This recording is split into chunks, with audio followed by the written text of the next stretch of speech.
For a long time, mid-century modern architecture had been overlooked. Well, not anymore. Today, we're at the landmark Seymour Krieger House in Bethesda, Maryland, to take a look at what makes this iconic style so appealing and why its influence can still be felt today.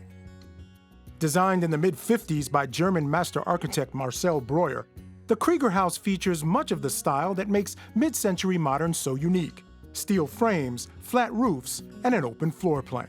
Modern architecture was a revolution for its time. For the first time, it was looking forward to the future for inspiration. Traditional architecture was looking to the past. Claire Lise Kelly is an architectural historian and a longtime Montgomery County resident. She literally wrote the book on mid-century modern architecture in the county.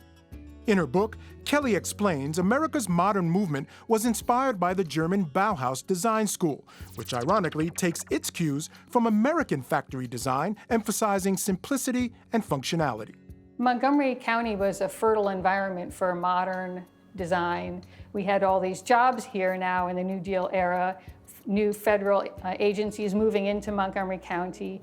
And in addition, we had large tracts of farmland available. It all came together here in Montgomery County. Washington lawyer Seymour Krieger commissioned this house in the 1950s.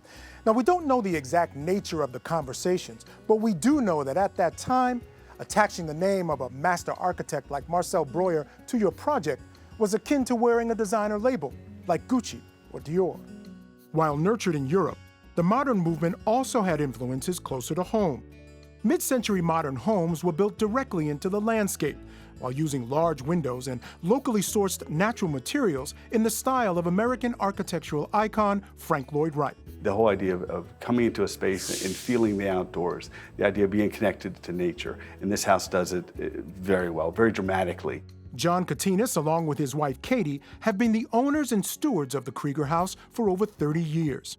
He grew up across the street admiring the house, eventually becoming an architect himself. So when the house hit the market, he knew he had to have it.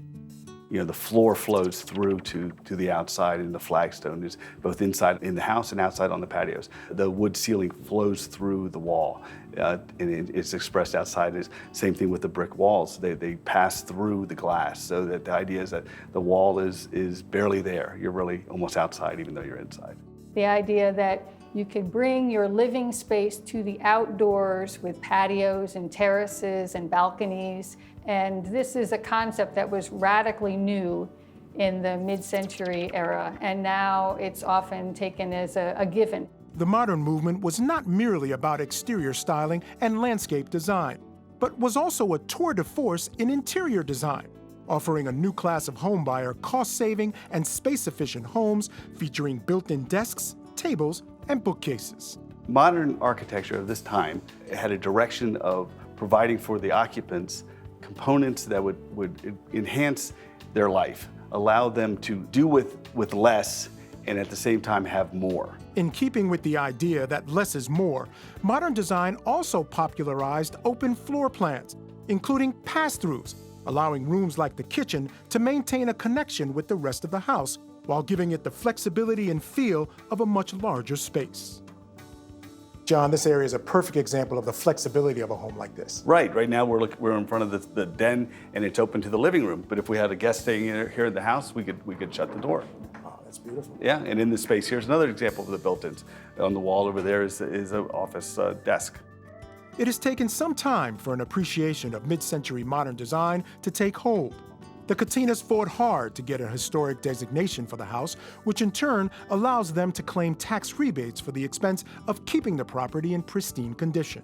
What often happens in the design of buildings is something that is not new is often considered outmoded, outdated, obsolete, and it usually takes us a couple generations before we start looking back at that thing which was previously called old, and now we're suddenly looking at with new eyes. Once you experience a mid-century modern home, the appeal becomes evident. The connection to the landscape, the open floor plan, and the natural materials create an environment of peacefulness and simplicity, just as the designers intended. It feels like we could all use a little bit more mid-century modern in today's modern world.